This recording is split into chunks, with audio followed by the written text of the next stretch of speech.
ಮೊದಲನೇದಾಗಿ ನನಗೆ ಇಲ್ಲಿ ಈ ಪುಸ್ತಕದ ಅಂಗಡಿಗೆ ಬಂದಾಗ ಸಾಮಾನ್ಯವಾಗಿ ಪುಸ್ತಕದ ಅಂಗಡಿಗಳು ಒಂದು ರೀತಿಯಲ್ಲಿ ನೀರವವಾಗಿರ್ತವೆ ಅಥವಾ ಓದು ಕೋಣೆಗಳೇ ನೀರವವಾಗಿರ್ತವೆ, ಧೂಳು ಹಿಡಿದಿರ್ತವೆ, ಮಂದ ಬೆಳಕಿರ್ತದೆ ಜಾಸ್ತಿ.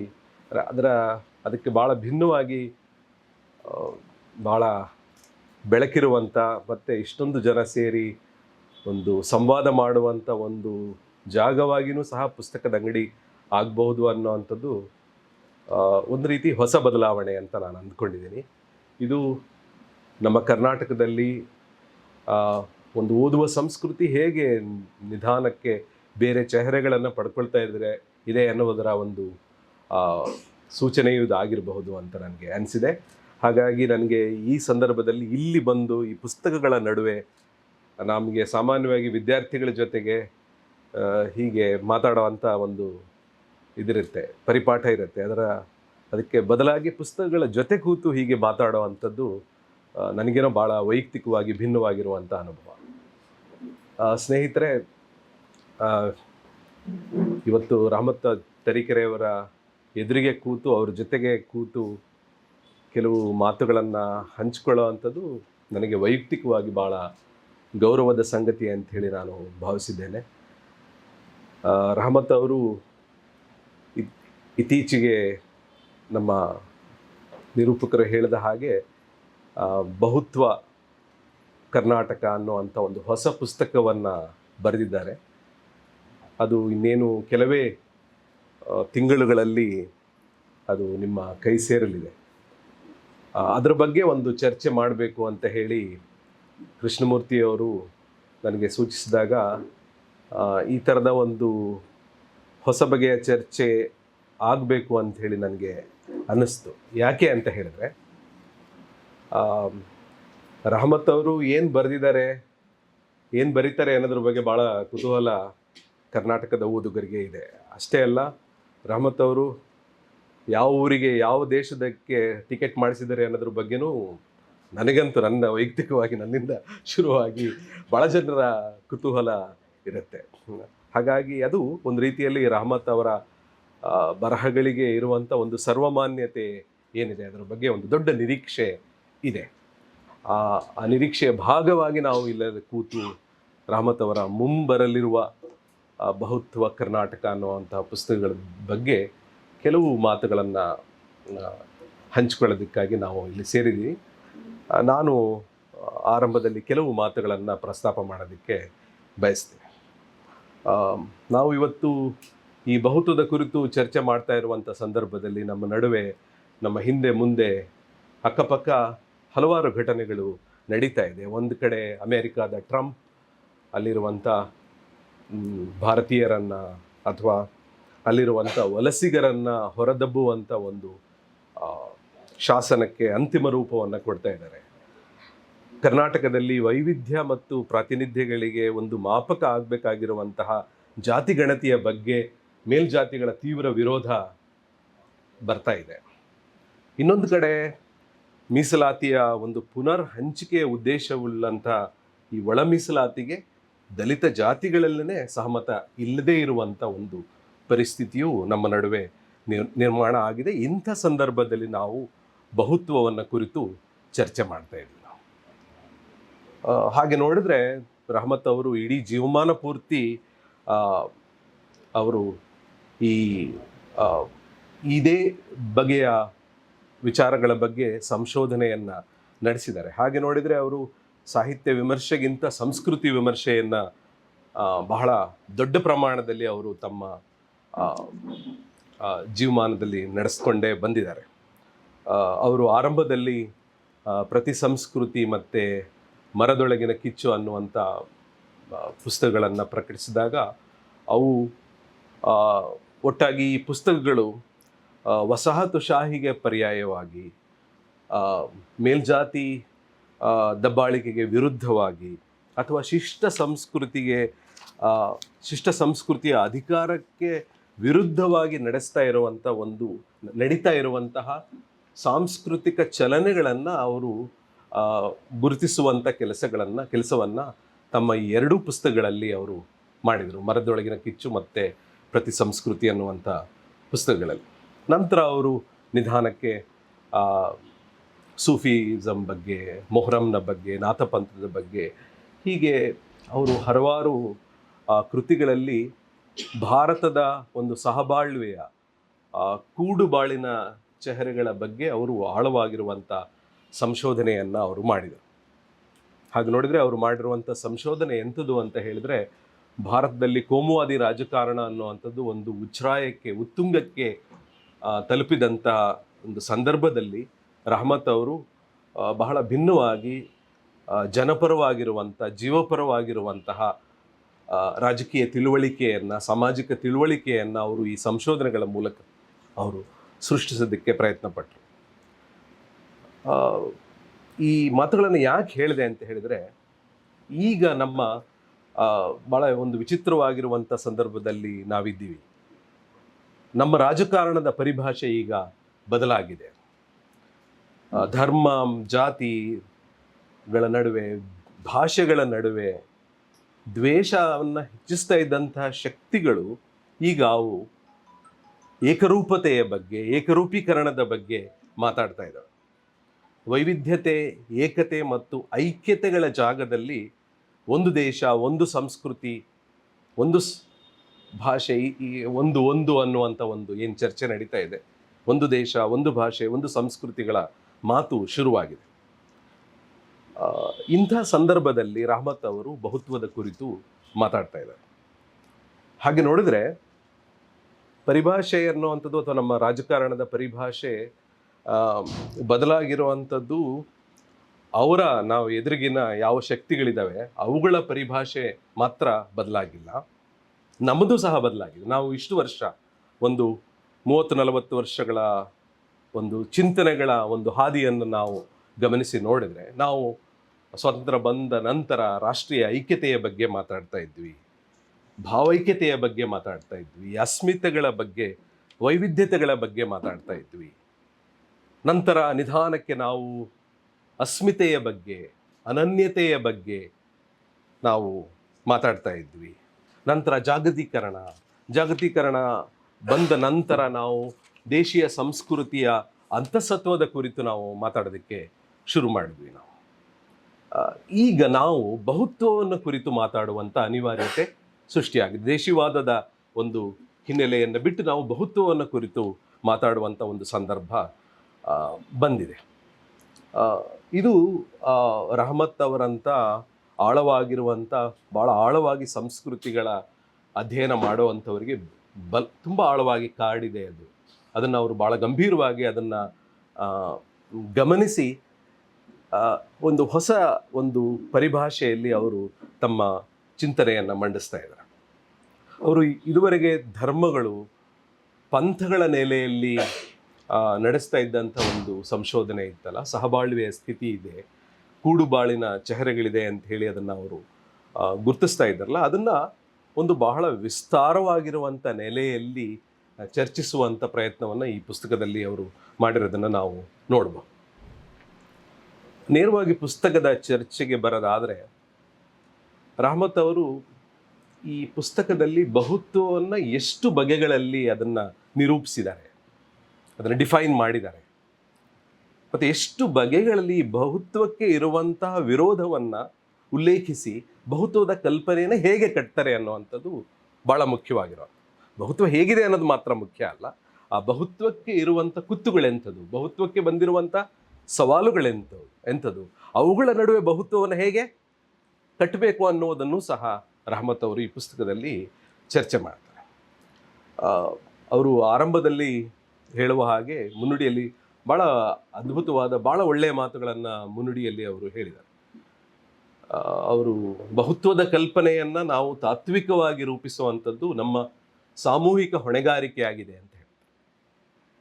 ಮತ್ತು ಈ ಬಹುತ್ವವನ್ನು ಏನು ಮಾಡಬೇಕಾಗಿದೆ ಅಂತ ಹೇಳಿದ್ರೆ, ಬಹುತ್ವವನ್ನು ಒಂದು ಕಾಮನ್ ಸೆನ್ಸ್ ಆಗಿ ಮಾಡಬೇಕಾಗಿದೆ. ಅದೊಂದು ಭಾಳ ಪಂಡಿತರ ಚರ್ಚೆಯಾಗಿ ಮಾಡೋದಲ್ಲ, ಅದು ಬಹುತ್ವದ ಒಂದು ಚಿಂತನೆಯನ್ನು ಒಂದು ಕಾಮನ್ ಸೆನ್ಸ್ ಆಗಿ, ಒಂದು ಸಾಮಾನ್ಯ ಒಂದು ತಿಳುವಳಿಕೆಯನ್ನಾಗಿ ನಮ್ಮ ಜನರ ನಡುವೆ ನಾವು ರೂಪಿಸಬೇಕು ಅಂಥೇಳಿ ಅವರು ಹೊರಡ್ತಾರೆ. ಅದನ್ನು ಅವರು ಉಲ್ಲೇಖ ಮಾಡ್ತಾರೆ. ಮತ್ತು ಅವರು ಹೇಳುವಂಥ ಒಂದು ಮಾತು ಭಾಳ ಮುಖ್ಯವಾಗಿದೆ. ಅದೇನು ಅಂದರೆ, ಕತ್ತರಿಗಳು ವಿಜೃಂಭಿಸಿರುವಂಥ ಕಾಲದಲ್ಲಿ ಹೊಲಿವ ಸೂಜೆಗಳಿಗೆ, ನೇಯುವ ಮಗ್ಗಗಳಿಗೆ ಕೆಲಸ ಹೆಚ್ಚು. ಬಹುಶಃ ಅವರು ಇಡೀ ಪುಸ್ತಕದಲ್ಲಿ ಮಾಡಿರುವಂಥ ಕೆಲಸನೇ ಏನು ಅಂತ ಹೇಳಿದ್ರೆ ಹೊಲಿವ ಸೂಜಿಯ ಕೆಲಸವನ್ನ, ನೇಯುವ ಮಗ್ಗದ ಕೆಲಸವನ್ನ ಅವರು ಮಾಡಿದ್ದಾರೆ. ಅವರು ಬೇರೆ ಬೇರೆ ಆಕಾರಗಳ ಮೂಲಕ ಅವರು ಬಹುತ್ವವನ್ನು ಕಟ್ಟುವಂಥ ಪ್ರಯತ್ನ ಮಾಡಿದ್ದಾರೆ. ಆ ಎಲ್ಲ ವಿವರಗಳಿಗೆ ನಾನು ಹೋಗಲ್ಲ, ಅದು ಸಾಧ್ಯನೂ ಇಲ್ಲ. ನನಗೆ ಕೊಟ್ಟಿರುವಂಥ ಸೀಮಿತವಾಗಿರುವಂಥ ಒಂದು ಕಾಲಾವಕಾಶದಲ್ಲಿ ಎಲ್ಲದನ್ನೂ ಚರ್ಚೆ ಮಾಡೋಕ್ಕೆ ಸಾಧ್ಯ ಇಲ್ಲ. ಆದರೆ ನಾನು ಭಾಳ ಮುಖ್ಯವಾಗಿರುವಂಥ ಮಾತುಗಳನ್ನು ನಿಮ್ಮ ಜೊತೆಗೆ ಪ್ರಸ್ತಾಪ ಮಾಡೋದಕ್ಕೆ ಬಯಸ್ತೇನೆ.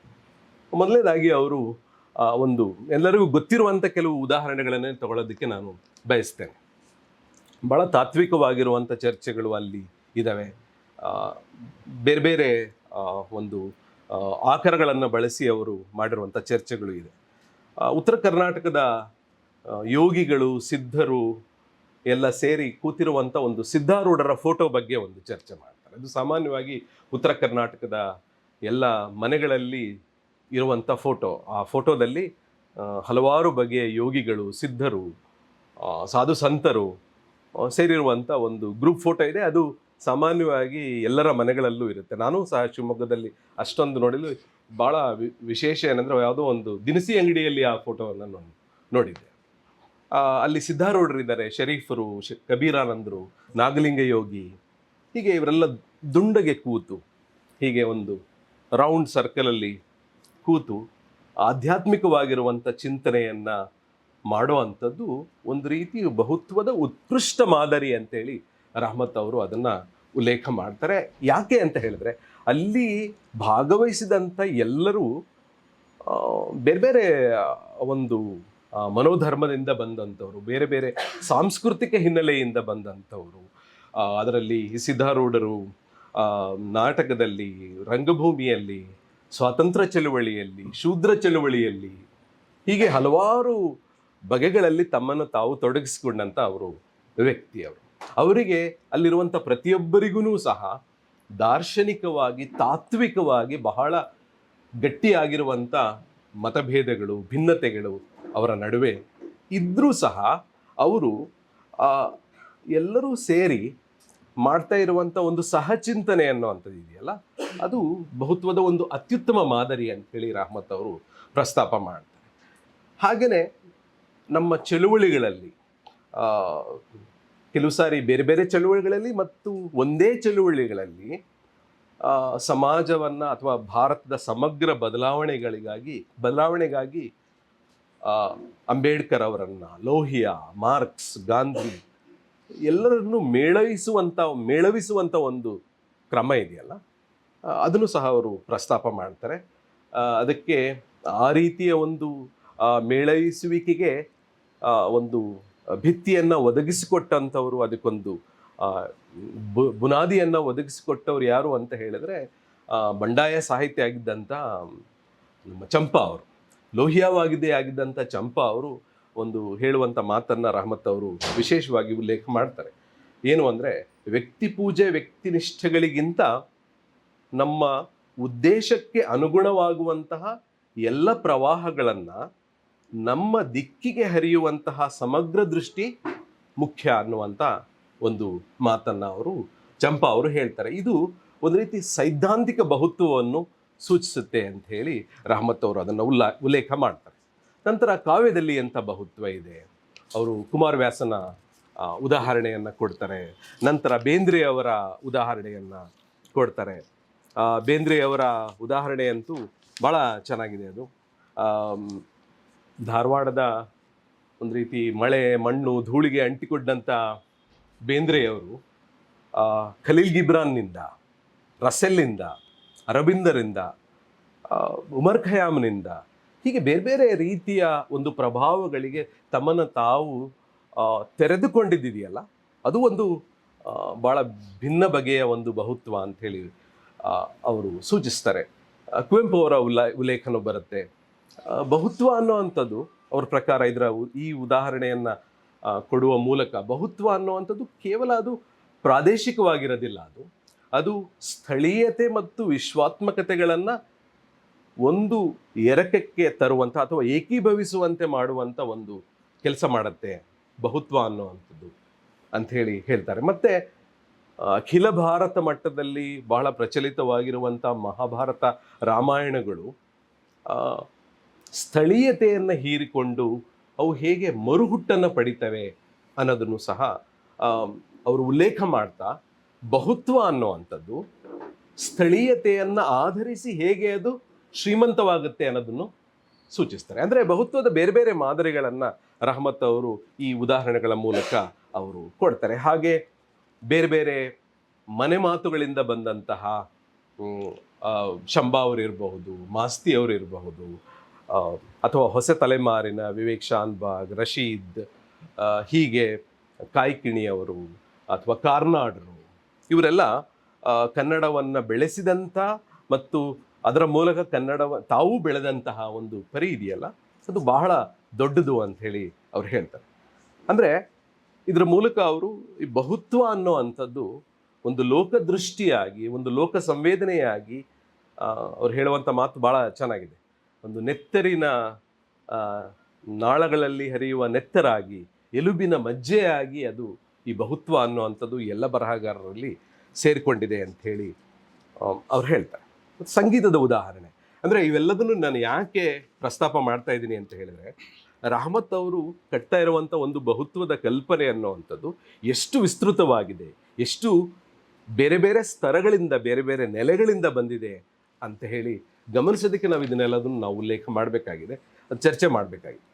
ಮತ್ತು ಸಂಗೀತದಲ್ಲಿ ಯಾವ್ಯಾವ ಸಂಗೀತ ಕ್ಷೇತ್ರದಲ್ಲಿ ಬಂದಿರುವ ನಮ್ಮ ದೇಶದ ಭಾಳ ದೊಡ್ಡ ದೊಡ್ಡ ಸಂಗೀತಗಾರರು ಅವರು ಬೇರೆ ಬೇರೆ ಸಮುದಾಯಗಳಿಂದ ಬಂದಿದ್ರು ಅನ್ನೋದೇ ಭಾಳ ಮುಖ್ಯವಾದ ಸಂಗತಿ ಅಲ್ಲ, ಅದು ಎಲ್ಲರಿಗೂ ಗೊತ್ತಿರುವಂಥ ಒಂದು ಸಂಗತಿನೇ. ಅವರು ಬೇರೆ ಬೇರೆ ಸಮುದಾಯಗಳಿಂದ ಬಂದಂಥವ್ರು. ಆದರೆ ಆ ಸಂಗೀತಗಾರರು ಬಳಸ್ತಾ ಇದ್ದಂಥ ವಾದ್ಯಗಳಿದೆಯಲ್ಲ, ಅದು ಹಾರ್ಮೋನಿಯಂ ಇರಬಹುದು, ಸ್ಯಾಕ್ಸೋಫೋನ್, ಸರೋದ್, ಸಂತೂರ್, ತಾನ್ಪುರೆ, ಹೀಗೆ ಹಲವಾರು ಈ ಸಂಗೀತ ವಾದ್ಯಗಳು ಬೇರೆ ಬೇರೆ ಭೂಭಾಗಗಳಿಂದ ಆಮದಾಗಿ ಒಂದು ಹೊಸ ರೀತಿಯ ಸಂಗೀತವನ್ನು ಸೃಷ್ಟಿ ಮಾಡಿದ್ವಲ್ಲ. ಅಂದರೆ ಹೀಗೆ ಹೊಸ ಸಂಗೀತ ಸೃಷ್ಟಿಯಾಗದೆ ಸಂಕರದಲ್ಲಿ ಅಂತೇಳಿ ರಹಮತ್ ಅವರು ಅದನ್ನು ಉಲ್ಲೇಖ ಮಾಡ್ತಾರೆ. ಮತ್ತು ಈ ಸಂಗೀತ ಅನ್ನೋ ಅಂಥದ್ದು ಧರ್ಮಗಳನ್ನು ಮೀರಿದಂತಹ ಒಂದು ಸ್ನೇಹ ಸಂಬಂಧಗಳನ್ನು, ಗುರು ಶಿಷ್ಯರ ಸಂಬಂಧವನ್ನು ಸಂಗೀತ ನಿರ್ಮಾಣ ಮಾಡಿತು ಅನ್ನೋದನ್ನು ಅವರು ಉಲ್ಲೇಖ ಮಾಡ್ತಾರೆ. ನಂತರ ಆಹಾರದ ಬಗ್ಗೆ BGL ಸ್ವಾಮಿ ಅವರ ನಮ್ಮ ಹೊಟ್ಟೆಯಲ್ಲಿ ದಕ್ಷಿಣ ಅಮೇರಿಕಾ ಅನ್ನುವಂಥ, ಹೀಗೆ ಹಲವಾರು ಉದಾಹರಣೆಗಳನ್ನು ಅವರು ಕೊಡ್ತಾ ಹೋಗ್ತಾರೆ. ಅಂದರೆ ನಾನು ಇದುವರೆಗೆ ಯಾಕೆ ಈ ಉದಾಹರಣೆಗಳನ್ನು ಕೊಟ್ಟೆ ಅಂತ ಹೇಳಿದ್ರೆ, ಈ ಪುಸ್ತಕದ ವಿಶೇಷತೆ ಇರೋದು ಏನು ಅಂತ ಹೇಳಿದ್ರೆ, ಬಹುತ್ವ ಹೇಗಿದೆ ಅನ್ನೋವಂಥದ್ದು, ಹೇಗಿದೆ ಅನ್ನೋದನ್ನು ತೋರಿಸ್ಬೇಕಾಗಿದೆ. ಆದರೆ ಆ ವಿವರಗಳು ನಮಗೆ ಹೆಚ್ಚು ಕಡಿಮೆ ಗೊತ್ತಿರೋ ಅಂಥ ವಿವರಗಳು. ಆದರೆ ಬಹುತ್ವ ಹೇಗಿದೆ ಅನ್ನೋದನ್ನು ತೋರಿಸೋದರ ಜೊತೆಗೆ ಈ ಪುಸ್ತಕ ಏನು ಮಾಡುತ್ತೆ ಅಂತ ಹೇಳಿದ್ರೆ, ಅದು ಹೇಗೆ ರೂಪುಗೊಳ್ಳುತ್ತೆ ಮತ್ತು ಅದು ಎಂಥ ಸವಾಲುಗಳ ನಡುವೆ, ಎಂಥ ಬಿಕ್ಕಟ್ಟುಗಳ ನಡುವೆ ತನ್ನನ್ನು ತಾನು ರೂಪಿಸಿಕೊಳ್ಳುತ್ತೆ ಅನ್ನೋದನ್ನೂ ಸಹ ರಹಮತ್ ಅವರು ಬಹಳ ಮುಖ್ಯವಾಗಿ ಅವರು ಪ್ರಸ್ತಾಪ ಮಾಡ್ತಾರೆ. ಪುಸ್ತಕದ ಒಂದು ದೊಡ್ಡ ಶಕ್ತಿ ಇರೋದು ಇದು ಅಂಥೇಳಿ ನಾನು ಭಾವಿಸಿದ್ದೆ. ಹಾಗಾಗಿ ಅವರು ರಹಮತ್ ಅವರು, ನಾನು ಭಾಳ ಸೂಕ್ಷ್ಮವಾಗಿ ಇದನ್ನು ಗಮನಿಸಿದೆ, ತಮ್ಮ ಚರ್ಚೆಯಲ್ಲಿ ಅವರು ಎಲ್ಲೂ ಸಹ ನಾವೀಗಾಗಲೇ ಬಳಸಿ ಸವಕಲಾಗಿರುವಂಥ ಈ ಪದಗಳಿದೆಯಲ್ಲ, ಅನನ್ಯತೆ, ಅಸ್ಮಿತೆ ಅನ್ನುವಂಥದ್ದನ್ನು ಅವ್ರು ಬಳಸೋದೇ ಇಲ್ಲ. ನಾನು ಚೆಕ್ ಮಾಡಿದೆ, ಒಂದು 2 ಅಥವಾ 3 ಸಾರಿ ಬರೆಸಿದ್ದಾರೆ ಅಂತ ನನ್ನ ಇದು. ಅಂದರೆ ಅನನ್ಯತೆ, ಅಸ್ಮಿತೆಯ ಆ ಹಿನ್ನೆಲೆಯಲ್ಲಿ ಅವರು ಅದನ್ನು ಕಟ್ಟಲ್ಲ. ಅವರು ಅದನ್ನು ಅಂದರೆ ಬಹುತ್ವ ಅನ್ನೋವಂಥದ್ದು ನಿರಂತರವಾಗಿ ತನ್ನನ್ನು ತಾನು ಸೃಷ್ಟಿಸಿಕೊಳ್ಳಬೇಕಾಗಿರುವಂಥ ಒಂದು ಸ್ಥಿತಿ ಅನ್ನೋದನ್ನು ಅವರು ಹಲವಾರು ಉದಾಹರಣೆಗಳ ಮೂಲಕ ತೋರಿಸ್ತಾರೆ. ಅದಕ್ಕೊಂದು ಉದಾಹರಣೆಯನ್ನು ಕೊಡೋದಾದರೆ, ಬೇಂದ್ರೆಯವರು, ನಾನು ಹೇಳಿದ್ನಲ್ವ, ರಹಮತ್ ಅವರು, ನಾನು ಸುಮ್ಮನೆ ಯೋಚನೆ ಮಾಡಿದೆ, ರಹಮತ್ ಅವರು ಯಾಕೆ ಈ ಪರಿಭಾಷೆಯನ್ನು ಬಿಟ್ಟು ತಮ್ಮ ಒಂದು ವಾದವನ್ನು ಕಟ್ತಾ ಇದ್ದಾರೆ ಅಂಥೇಳಿ. ಅನನ್ಯತೆ, ಅಸ್ಮಿತೆ ಅನ್ನುವಂಥದ್ದು ಅಥವಾ ಅನುಸಂಧಾನ ಅನ್ನುವಂಥ ಈ ಪದಗಳೆಲ್ಲ ಇದಾವಲ್ಲ, ನಮಗಾಗಲೇ ಪರಿಚಿತವಾಗಿರುವಂಥ ಶಬ್ದಾವಳಿಗಳಿವೆ. ಅವಳು ಬಿಟ್ಟು ರಹಮತ್ ಇದನ್ನು ಕಟ್ಟೋದಕ್ಕೆ ಪ್ರಯತ್ನ ಮಾಡ್ತಾ ಇದ್ದಾರೆ. ಯಾಕೆ ಅಂತ ಯೋಚನೆ ಮಾಡಿದಾಗ ನನಗೆ ಬೇಂದ್ರೆಯವರ ಒಂದು ಉದಾಹರಣೆಯನ್ನು ಅವರೇ ಪ್ರಸ್ತಾಪ ಮಾಡ್ತಾರೆ. ಬೇಂದ್ರೆಯವರು ತಮ್ಮ ಕಾವ್ಯ ವ್ಯಕ್ತಿತ್ವ ನಿರ್ಮಾಣ ಆಗಿರುವಂಥದ್ದು ಪಂಚ ಮಾತೆಯರಿಂದ. ಅದೆಲ್ಲರಿಗೂ ಗೊತ್ತಿರುವ ಹಾಗೆ ಅಲ್ಲಿ ಭೂಮಿ ತಾಯಿ ಇದ್ದಾಳೆ, ವಿಶ್ವಮಾತೆ, ಭಾರತಾಂಬೆ, ಕನ್ನಡ ಮಾತೆ ಮತ್ತು ಅವರ ತಾಯಿ. ಈ ಎಲ್ಲ 5 ಮಾತೆಯರಿಂದ ತನ್ನ ವ್ಯಕ್ತಿತ್ವ ನಿರ್ಮಾಣ ಆಗಿದೆ ಅಂಥೇಳಿ. ಅಂದರೆ ಅದನ್ನು ಉಲ್ಲೇಖಿಸ್ತಾ ರಾಮತ್ ಅವರು ಹೇಳುವಂಥ ಮಾತೇನು ಅಂತ ಹೇಳಿದರೆ, ಈ 5 ಅಸ್ಮಿತೆಗಳಿಂದ ಅಥವಾ ಈ 5 ಅಸ್ಮಿತೆಗಳ ಸಂಯೋಗದಿಂದ ನಾನು ಪಡಿಬೇಕಾಗಿರುವಂಥ ಹೊಸ ಹುಟ್ಟಿದೆಯಲ್ಲ, ಅದು ಭಾಳ ಮುಖ್ಯವಾಗಿರುವಂಥದ್ದು. ರಹಮತ್ ಅವರ ಗಮನ ಅದರ ಕಡೆಗೆ ಇದೆ ಅಂತ. ಯಾಕೆಂದರೆ ಈ ಎಲ್ಲ 5 ಅಸ್ಮಿತೆಗಳು ಅಂತ ಏನಿದೆ, ಕನ್ನಡ ಮಾತೆ ಅಥವಾ ಭಾರತಾಂಬೆ, ಇವೆಲ್ಲ ನಮಗೆ ಈಗಾಗಲೇ ದತ್ತವಾಗಿ ಬಂದಿರುವಂಥ, ಈಗಾಗಲೇ ನಮಗೆ ಬಂದಿರುವಂಥ ಅಸ್ಮಿತೆಗಳು ಇವು. ಆದರೆ ಇವೆಲ್ಲವುಗಳನ್ನು ಸಂಯೋಗಗೊಳಿಸಿಕೊಂಡು ಇನ್ನೊಂದು ಹೊಸ ಅಸ್ತಿತ್ವವನ್ನು ಅಥವಾ ಇನ್ನೊಂದು ಹೊಸ ಗುರುತನ್ನು ಪಡೆಯುವಂಥದ್ದು ಇದೆಯಲ್ಲ, ಅದು ಹೇಗಾಗುತ್ತೆ ಅನ್ನೋದರ ಕಡೆಗೆ ರಹಮತ್ ಅವರ ಗಮನ ಇದೆ ಅಂತ ಹೇಳಿ ನನಗೆ ಅನ್ನಿಸ್ತು ಈ ಪುಸ್ತಕವನ್ನು ಓದಬೇಕಾದ್ರೆ. ಅದಕ್ಕಾಗಿಯೇ ಬಹುತ್ವ ಅನ್ನೋವಂಥದ್ದು ಈಗಾಗಲೇ ಸಿದ್ಧವಾಗಿರುವಂತಹ ಸ್ಥಿತಿ ಅಲ್ಲ, ಅದು ನಾವು ಸಾಧಿಸಬೇಕಾಗಿರುವಂತಹ ಒಂದು ಸ್ಥಿತಿ, ಅದು ನಿರಂತರವಾಗಿ ರೂಪುಗೊಳ್ಳಬೇಕಾಗಿರುವಂಥ ಒಂದು ಸ್ಥಿತಿ ಅದು.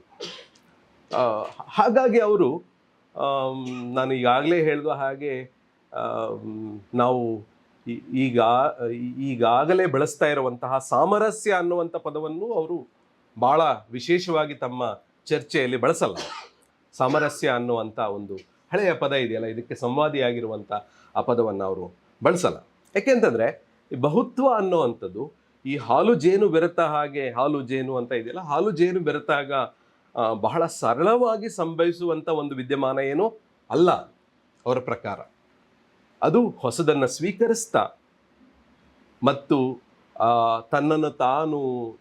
ತನ್ನನ್ನು ಪ್ರತ್ಯೇಕಿಸುವಂತಹ ಶಕ್ತಿಗಳ ವಿರುದ್ಧ ಸೆಣಸಾಡುತ್ತಾ, ಸಂಘರ್ಷ ಮಾಡ್ತಾ, ಅದು ನಿರಂತರವಾಗಿ ತನ್ನನ್ನು ತಾನು ರೂಪಿಸ್ಕೊಳ್ತಾ ಇರ್ತದೆ. ಉದಾಹರಣೆಗೆ ಕನ್ನಡದ ಬಗ್ಗೆನೇ ಹೇಳೋದಾದರೆ, ಕನ್ನಡ ಅನ್ನುವಂಥದ್ದು ಸಂಸ್ಕೃತ ಮತ್ತು ಇಂಗ್ಲೀಷ್ನ ಪ್ರಭಾವದ ನಡುವೆನೂ ಅದು ಹೇಗೆ ತನ್ನ ಸ್ವಂತಿಕೆಯನ್ನು ಉಳಿಸ್ಕೊಳ್ತು ಅಂತ ಹೇಳಿ ಹಲವಾರು ಉದಾಹರಣೆಗಳು, ವಚನಕಾರರಿಂದ ಹಿಡಿದು ತತ್ವಪದಕಾರರು ಬೇರೆ ಬೇರೆ ಉದಾಹರಣೆಗಳನ್ನು ರಹಮತ್ ಅವರು ಕೊಡ್ತಾರೆ. ಮತ್ತು ಕುಂದಾಪುರ ಮತ್ತು ಬೀದರದಂಥ ಪ್ರದೇಶದಲ್ಲಿ ಅನ್ಯ ಪ್ರಭಾವಗಳ ನಡುವೆ ಮತ್ತು ಏನೊಂದು ಮುಖ್ಯವಾದ ಸಂಗತಿ ಅಂದರೆ, ಈ ಅನ್ಯ ಪ್ರಭಾವವನ್ನೇ ರಹಮತ್ ಅವರು ಈ ಪದವನ್ನೇ ಪ್ರಶ್ನೆ ಮಾಡ್ತಾರೆ. ಅನ್ಯ ಪ್ರಭಾವ ಅನ್ನುವಂಥದ್ದೇನೆ ಬಹಳ ಸಮಸ್ಯಾತ್ಮಕವಾಗಿರುವಂಥ ಒಂದು ಶಬ್ದ, ಅದಿರಲಿ.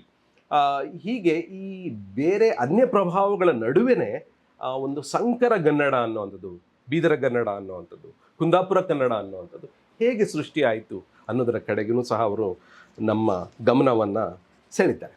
ಅಂದರೆ ಅದನ್ನು ಇನ್ನೊಂದು ರೂಪಕದ ಮೂಲಕ ಹೇಳೋದಾದರೆ, ಈ ಬಿದಿರಿನ ಬಗ್ಗೆ ಒಂದು ಭಾಳ ಪ್ರಖ್ಯಾತವಾಗಿರುವಂಥ, ಜನಜನಿತವಾಗಿರುವಂಥ ಒಂದು ಜಾನಪದ ಒಂದು ಹಾಡಿದೆಯಲ್ಲ, ಅದು ಬಿದಿರು ಅನ್ನುವಂಥದ್ದು ಹಲವಾರು ರೂಪಗಳನ್ನು ಪಡ್ಕೊಳ್ತದೆ. ಅದು ಸಿದಿಗೆಯಾಗಿ, ಗುಡಿಯಾಗಿ, ನಾವೊಂದು ಗುಡಿಯಾಗಿ, ಒಂದು ಕೊಳಲಾಗಿ, ಹೀಗೆ ಏನೇನೋ ಒಂದು ರೂಪಾಂತರಗಳನ್ನು ಬಿದಿರು ಪಡ್ಕೊಳ್ಳುತ್ತಲ್ಲ. ಆ ರೂಪಾಂತರಗಳನ್ನು ಪಡೆದುಕೊಳ್ಳುವುದರ ಹಿಂದೆ ಒಂದು ಕಸುಬುದಾರಿಕೆ ಇದೆ, ಒಂದು ಕೌಶಲ್ಯ ಇದೆ.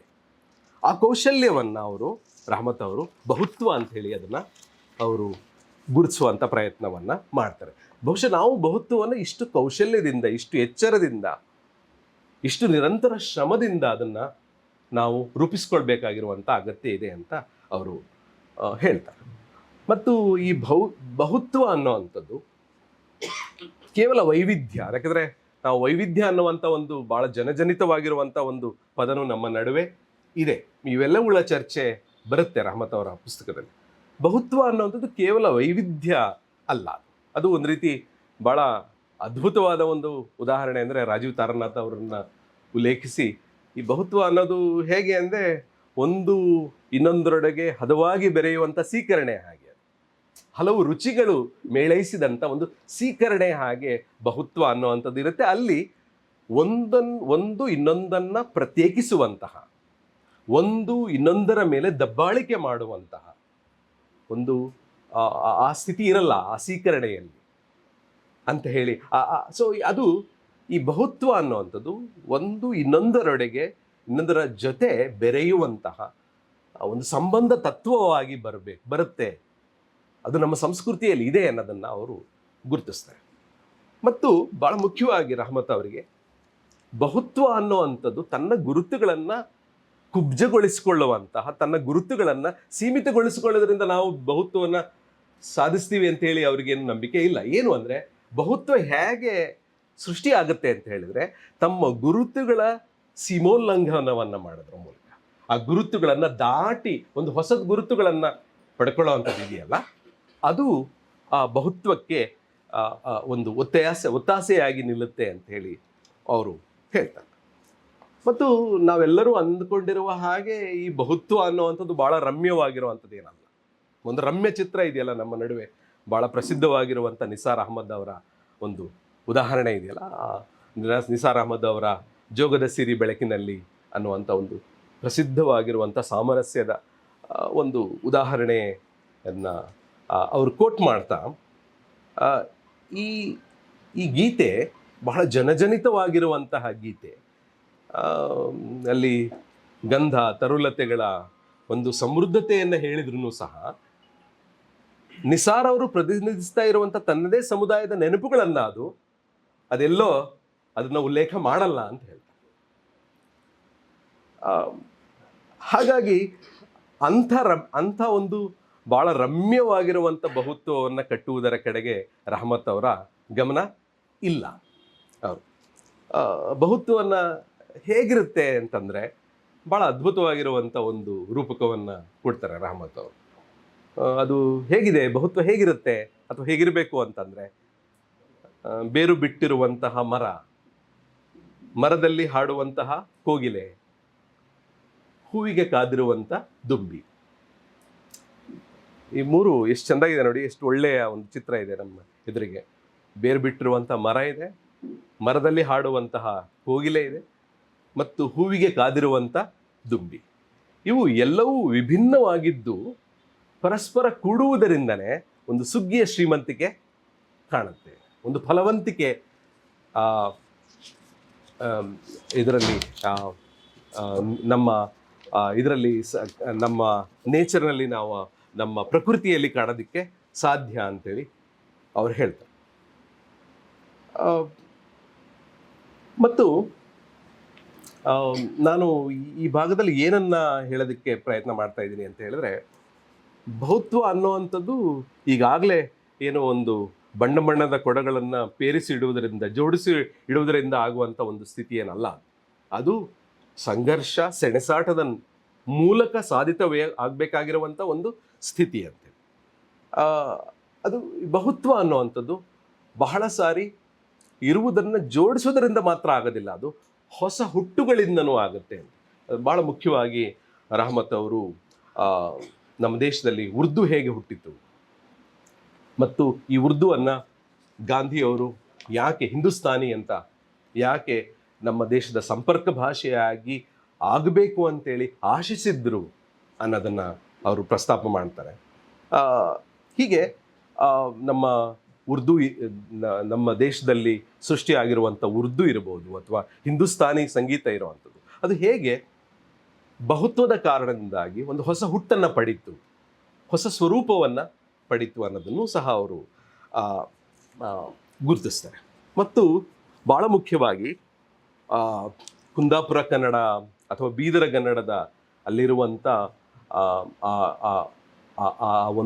ಆ ಕುಂದಾಪುರ ಕನ್ನಡದಲ್ಲಿರುವಂಥ ವೈವಿಧ್ಯಮಯವಾಗಿರುವಂಥ ಶಬ್ದಗಳು ಎಲ್ಲೆಲ್ಲಿಂದ ಬಂದಿದೆ ಅಂಥೇಳಿ ಒಂದು ಸಣ್ಣ ಪರಿಶೀಲನೆಯನ್ನು ಮಾಡ್ತಾರೆ ಅವರು.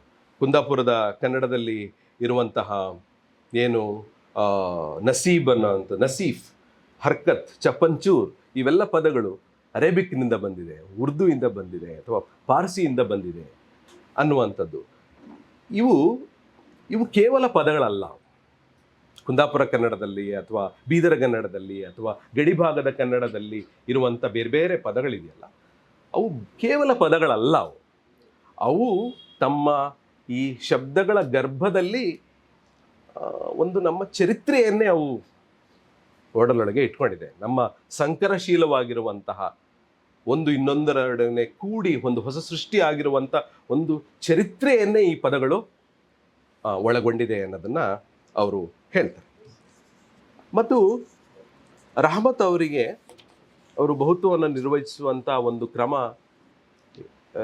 ಹೇಗೆ ಭಿನ್ನವಾಗಿದೆ ಅಂತ ಹೇಳಿದರೆ, ಅದು ಕೇವಲ ಪ್ರಾತಿನಿಧ್ಯವನ್ನು ಕೇಳೋ ಅಂಥದ್ದಲ್ಲ. ನನಗೆಷ್ಟು ಪಾಲಿದೆ ಮತ್ತು ನಿನಗೆ ಎಷ್ಟು ಪಾಲಿದೆ.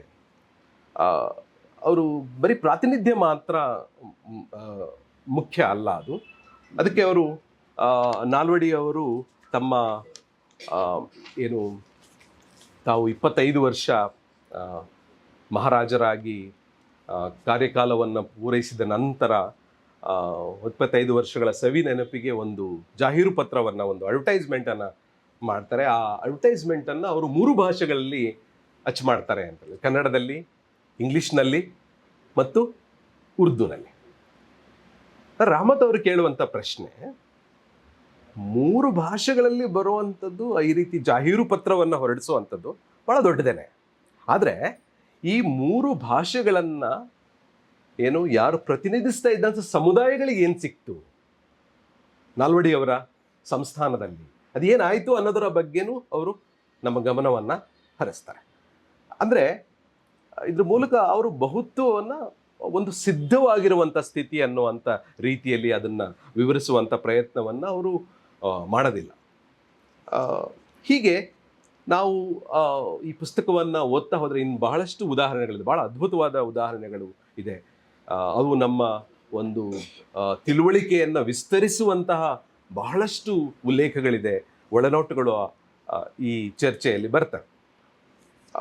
ಅಂದರೆ ಒಟ್ಟಾಗಿ ನಾನು ಹೇಳೋದಾದರೆ, ಬಹುತ್ವಕ್ಕೆ ಇರುವಂತಹ ವೈರುಧ್ಯಗಳು, ಬಹುತ್ವಕ್ಕೆ ಇರುವಂತಹ ಸವಾಲುಗಳ ನಡುವೆ ಈ ಬಹುತ್ವ ಅನ್ನೋವಂಥದ್ದು ನಮ್ಮ ಸಮಾಜದಲ್ಲಿ ಹೇಗೆ ಅನೂಚಾನವಾಗಿ ರೂಪುಗೊಂಡು ಬಂದಿದೆ ಅನ್ನೋದನ್ನು ರಹಮತ್ ಅವರು ನಮಗೆ ಹೀಗೆ ಹಲವಾರು ಉದಾಹರಣೆಗಳ ಮೂಲಕ ಅವರು ನಮ್ಮ ಎದುರು ಪ್ರಸ್ತಾಪ ಮಾಡ್ತಾರೆ. ಈ ಪ್ರಶ್ನೆ ಇರೋದೇನು ಅಂತ ಹೇಳಿದ್ರೆ, ಮುಖ್ಯವಾಗಿರುವಂಥ ಸಂಗತಿ ಏನು ಅಂತ ಹೇಳಿದ್ರೆ, ಇಂಥ ಒಂದು ಬಹುತ್ವಕ್ಕೆ ಬಹಳ ದೊಡ್ಡ ಕಂಟಕ ಬಂದಿದೆ. ರಹಮತ್ ಅವರ ಪುಸ್ತಕದ ವಿಶೇಷತೆ ಏನು ಅಂದರೆ, ಬಹುತ್ವ ಇದೆ ಅನ್ನೋದು ಮಾತ್ರ ಮುಖ್ಯ ಅಲ್ಲ, ಅದನ್ನು ಅವರು ತಮ್ಮ ಜೀವಮಾನದ ಸಂಶೋಧನೆಯಲ್ಲಿ ಮಾಡ್ತಾ ಬಂದಿದ್ದಾರೆ, ಬಹುತ್ವ ಇದೆ ಅಂತ. ಆದರೆ ಬಹುತ್ವಕ್ಕೆ ಎದುರಾಗಿರುವಂತಹ ಸವಾಲುಗಳೇನು, ಇಕ್ಕಟ್ಟುಗಳೇನು ಅನ್ನೋದನ್ನು ಅವರು ನಮಗೆ ತೋರಿಸ್ಕೊಡ್ತಾರೆ.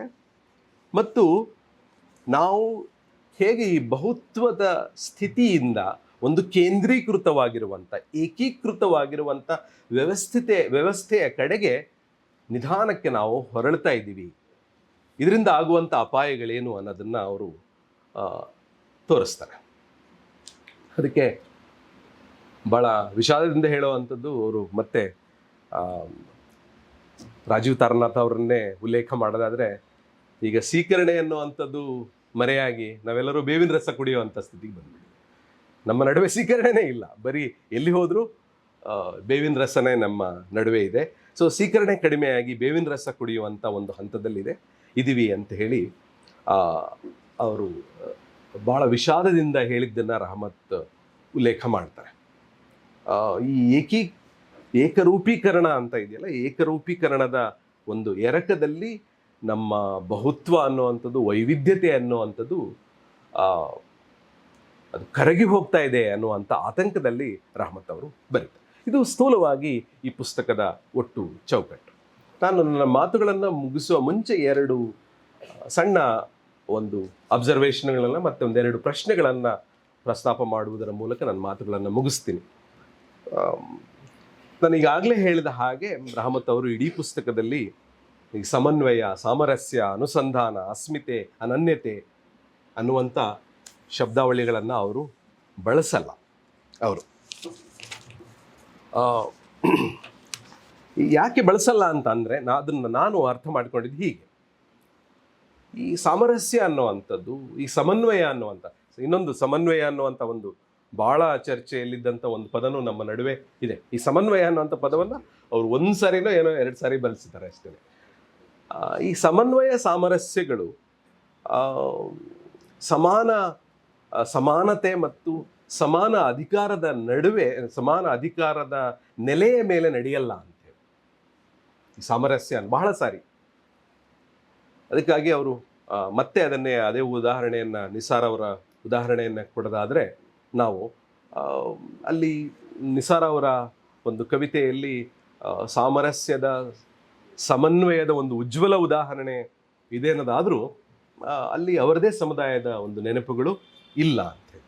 ಅದು ಒಂದು ರೀತಿಯಲ್ಲಿ ಒಂದು ಸಂಸ್ಕೃತಿಯ, ಅದನ್ನು ಇನ್ನೊಂದು ಅಂತ ಕರೆಯೋದು ತಪ್ಪು ರಹಮತ್ ಅವರ ಪ್ರಕಾರ, ಒಂದು ಸಂಸ್ಕೃತಿಯ ಅನುಕರಣೆ ಆರಾಧನೆಯಲ್ಲಿ ತೊಡಗಿ ತನ್ನ ಸ್ವಾಯತ್ತತೆಯನ್ನೇ ಕಳ್ಕೊಳ್ಳುವಂಥ ಒಂದು ಸ್ಥಿತಿಯಲ್ಲಿ ಇದೆ.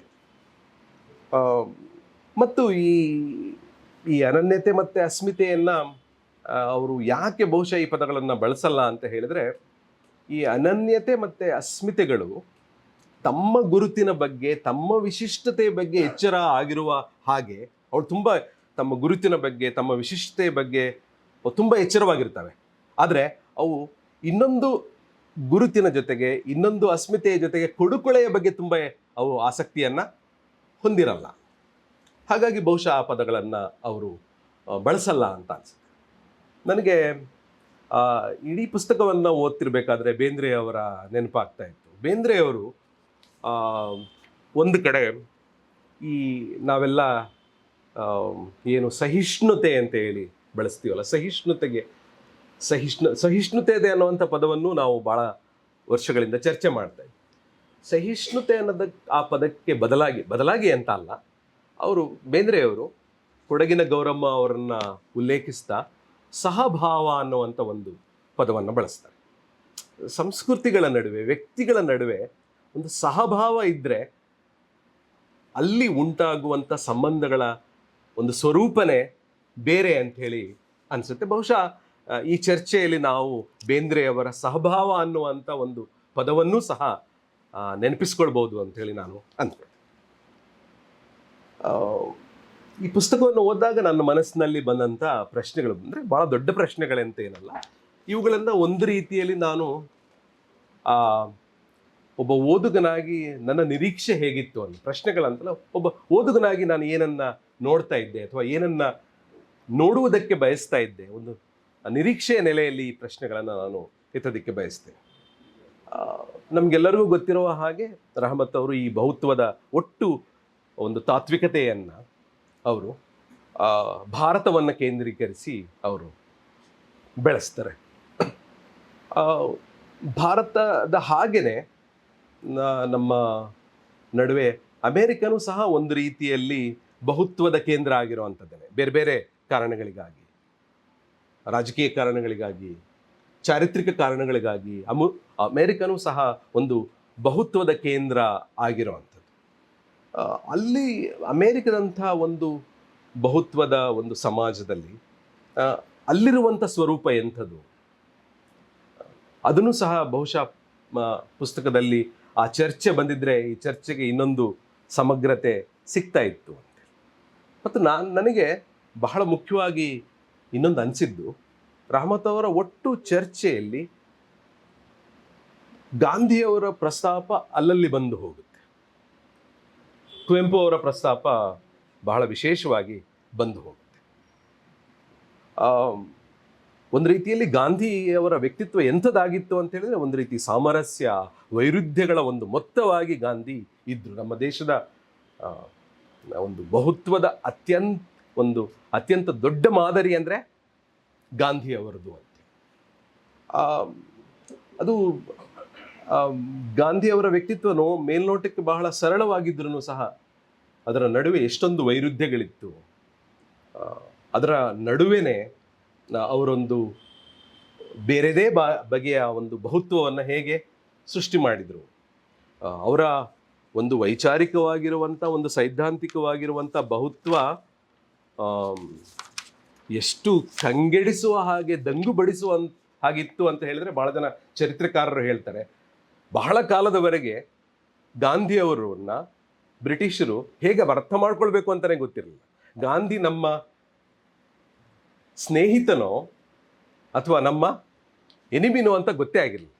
ಅಷ್ಟು ಒಂದು ಅಂದರೆ ಗಾಂಧಿಯವರ ವ್ಯಕ್ತಿತ್ವ ಎಷ್ಟು ಸಂಕೀರ್ಣವಾಗಿತ್ತು, ಎಷ್ಟು ವೈರುಧ್ಯಗಳಿಂದ ಬಹುತ್ವದಿಂದ ಕೂಡಿತ್ತು ಅಂತ ಹೇಳಿದ್ರೆ ಅವರನ್ನು ಅವರ ಎದುರಾಳಿಗಳು ಸಹ ಅರ್ಥ ಮಾಡ್ಕೊಳ್ದೇ ಇರುವಂಥ ಒಂದು ಬಹಳ ಬೇರೆದೇ ಆಗಿರುವಂಥ ಒಂದು ವ್ಯಕ್ತಿತ್ವವನ್ನು, ತಾತ್ವಿಕತೆಯನ್ನು ಗಾಂಧಿಯವರು ರೂಪಿಸ್ಕೊಂಡಿದ್ರು.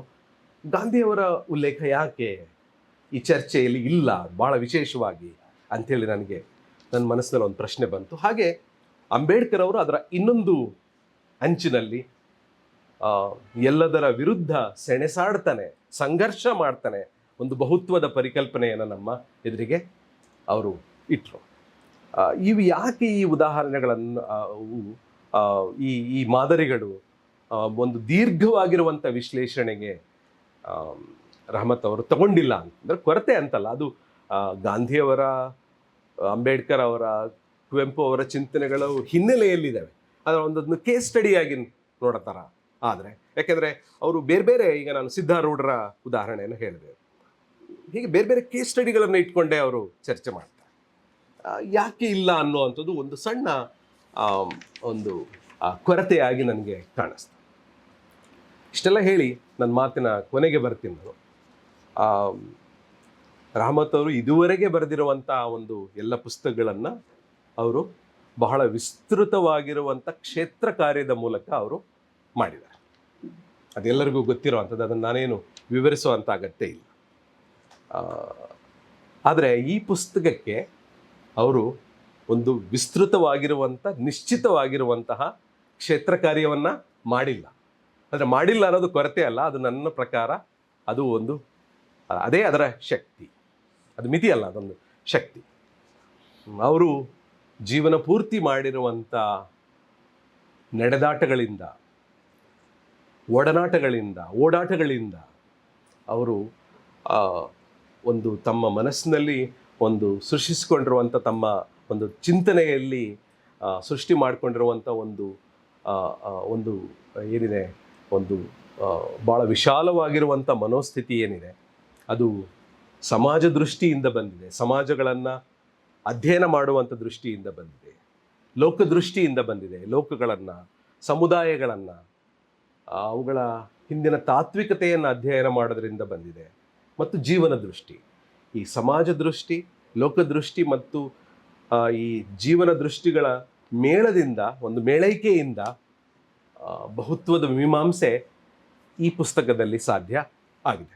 ಅಂದರೆ ಕೊನೆಯದಾಗಿ ಹೇಳೋದಾದರೆ, ಅವರ ಜೀವನ ಮೀಮಾಂಸೆಯೇ ಒಂದು ಲೋಕ ಮೀಮಾಂಸೆ ಆಗುವಂಥ ಒಂದು ಫಲವತ್ತಾಗಿರುವಂಥ ಒಂದು ಗಳಿಗೆಯಲ್ಲಿ ಬಹುತ್ವ ಕರ್ನಾಟಕ ಅನ್ನುವಂಥ ಪುಸ್ತಕ ಬಂದಿದೆ. ಅದು ಈ ನೆಲೆಯಲ್ಲಿ ನಮ್ಮ ತಿಳುವಳಿಕೆಗಳನ್ನು ವಿಸ್ತರಿಸ್ತಾ ಇದೆ ಅಂಥೇಳಿ ಹೇಳ್ತಾ ನನ್ನ ಮಾತುಗಳನ್ನು ಮುಗಿಸಿದ್ದೀನಿ. ರಹಮತ್ ಅವರ ಪುಸ್ತಕವನ್ನು ಹೀಗೆ ಒಂದು ಫ್ರೇಮ್ನಲ್ಲಿಟ್ಟು ಒಂದು 25-30 ನಿಮಿಷಗಳಲ್ಲಿ ಮಾತಾಡೋದು ಅಂತ ಹೇಳಿದರೆ ಒಂದು ಸವಾಲಿನ ಕೆಲಸನೇ. ಅದನ್ನು ನಾನು ನನ್ನ ಮಿತಿಯಲ್ಲಿ ಮಾಡಿದ್ದೀನಿ. ಇನ್ನು ಇದಕ್ಕಿಂತ ಹೆಚ್ಚಿನ ಮಾತುಗಳನ್ನು, ಹೆಚ್ಚಿನ ವಿಚಾರಗಳನ್ನು ರಹಮತ್ ಅವರೇ ತಮ್ಮ ಮಾತುಗಳಲ್ಲಿ, ಸಂವಾದದಲ್ಲಿ ನಮಗೆ ತಿಳಿಸ್ಕೊಡಲಿದ್ದಾರೆ. ರಹಮತ್ ಅವರಿಗೆ ಮತ್ತು ಇದನ್ನು ಸಾಧ್ಯವಾಗಿಸಿದಂಥ ರಹಮತ್ ಅವರಿಗೆ ಮತ್ತು ಪ್ರಜ್ಞಾ ಬುಕ್ ಹೌಸ್ನ ಕೃಷ್ಣಮೂರ್ತಿ ಅವರಿಗೆ ಮತ್ತು ಕೇಳಿಸಿಕೊಂಡಂಥ ನಿಮಗೆ ವಂದನೆಗಳನ್ನು ಅರ್ಪಿಸಿ ನನ್ನ ಮಾತುಗಳನ್ನು ಮುಗಿಸ್ತೇನೆ. ನಮಸ್ಕಾರ.